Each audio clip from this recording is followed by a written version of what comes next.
Hi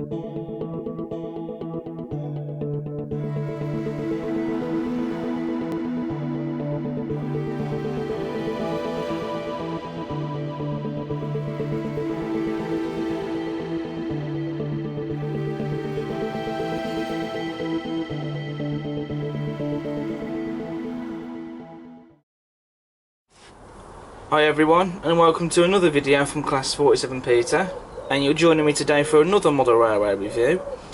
And today's video is going to be a revisited review, because the model I'm looking at today is a model that I have reviewed in the past, so this is not going to be a review on a new model. This is the Hornby rebuilt Royal Scot class. Now, like I said, I have reviewed this model in the past, but that review has since been removed from YouTube because, looking back on it, I wasn't very happy with that review, so I decided to redo the video and make it better, because there were some parts on it that some parts in it were okay and some parts I didn't like about it, and so I thought I'd redo that video using the format that I now do for my review videos.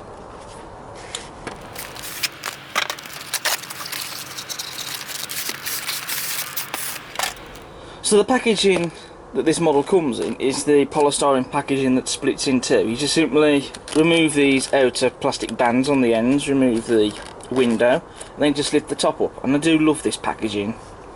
It really is quite nice. You also get an instruction manual with the model, but that's already in my folder of instructions, and so I decided not to bother digging it out, just to put it back in the box, just for redoing this video. It also comes with a little accessory pack for some details as well, but the detail parts have already been fitted on this model.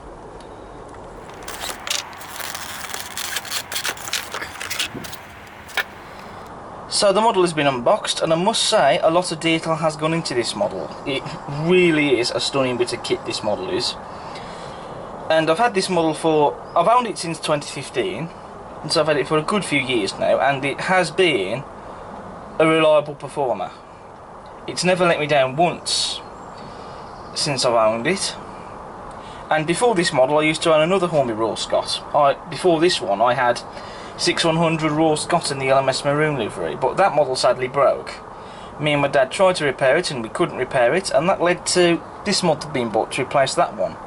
That model I had before, this one, had a problem with the rear cog on the rear drive wheel. I believe it might have been a Mazak rot issue, possibly, but I'm hoping that this model, touch wood, won't have the same problem that that model did.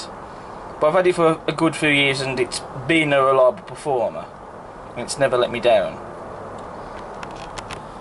So we'll now talk about the detail on the model. So first of all, as standard with most models, we have sprung metal buffers. The detail parts in this model, like I said earlier in the video, have already been fitted. The brake pipe there, and the screw link coupling, and the footsteps, and the drain cocks for the cylinders. We have lamp irons on the running board, as well as on top of the smoke box door, and they've been separately fitted. We have some separately fitted smoke box door darts on the smoke box, as well as a separately fitted handrail on the smoke box door there as well. And just underneath the smoke box door there, we can see we do have some rivet detail as well, which is nice. We have some nice detail on the smoke deflectors, which they've been separately fitted. We have the crisply printed warning signs, separately fitted small metal handrails. We've also got the handholds, and we have some nice rivet detail as well on the smoke deflectors. And here we have the outer steam pipes as well. Now this model does have a wealth of detail. I mean, just look at the valve gear and the link motion there. And then you've got the speedo there. We've also got the nameplates. They're not etched nameplates, these are just plastic nameplates, but you know, they still do the job and there's nothing wrong with them. They still look nice. We've also got the reversing lever there as well. As you can see there, that's an etched part. You've also got a sandbox as well. And you've also got the separately fitted metal handrails there, going down on both sides of the model, as well as the steam piping which runs on this side under that handrail there. There's also the pipework that runs along the running plate, although that's something to be careful of, because when I first got this model that come off and so I had to glue it back on. We've also got the lubricators there as well on the running board. The running board itself has a lot of rivets, and we've also got some washout plugs as well, as you can see there. We also have the top feed on the boiler, and what I do like is that on top of the boiler we have some rivets as well, as you can see, which is nice. You've also got the whistle and the safety valves there as well. Moving on round to the end of the cab, we have separately fitted metal handrails, as you can see, as well as cab doors. You have the footplate as well, and we have a fully painted cab interior. I mean, just look at that. I mean, I do love seeing details like this on steam loco models, because it adds to the detail, and it always is nice to see the painted cab interior details, and it's all painted as well, and it looks fantastic, especially how they've done the gauges as well. I mean, just look at that they've used the clear plastic for them. I mean, that's stunning. Moving on to the tender now, you can see we have lots of rivets on the tender sides, as well as the beautiful crisp lining and the BR Lake crest that have been crisply printed onto the sides of the tender. We have separately fitted metal handrails as well. I've also added a real coal load in the tender. So this model, when you first get it, it does come with a removable plastic coal load, so you have the option to either remove that and put your own coal load in, or scatter your own coal load on the top of it.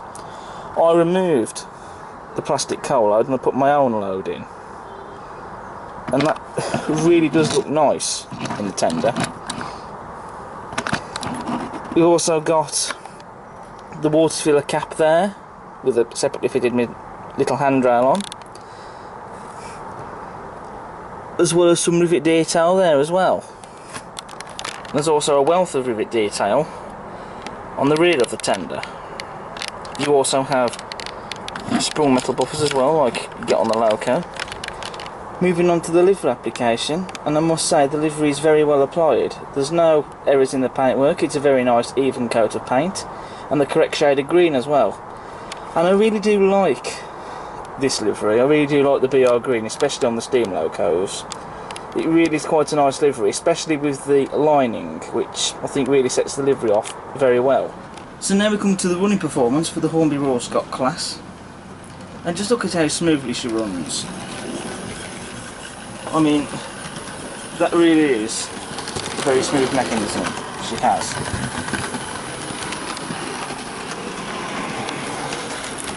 Let's get a close-up of all the link motion moving. Just look at that. I mean, this locomotive does look majestic, especially in this livery. I mean, there is something about these Royal Scots, isn't there? I mean, they are gorgeous locomotives.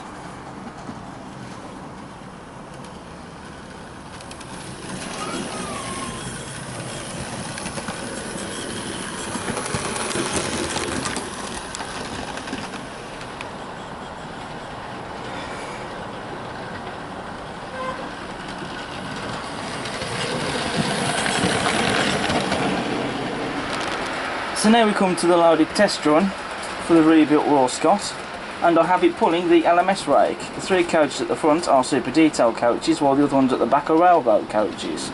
And these coaches do go really well with this locomotive.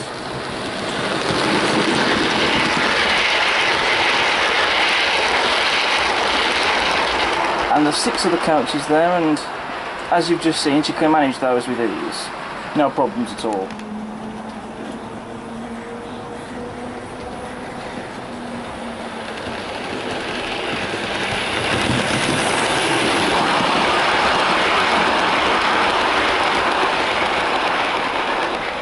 So what do I think of the Hornby rebuilt Raw Scot class then? Well, it is a cracking model. There's a wealth of detail on this model.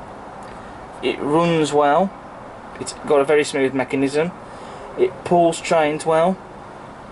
What more could you ask for? So I would definitely recommend that you go out and buy one of these for your layout, especially if you love your steam locomotives.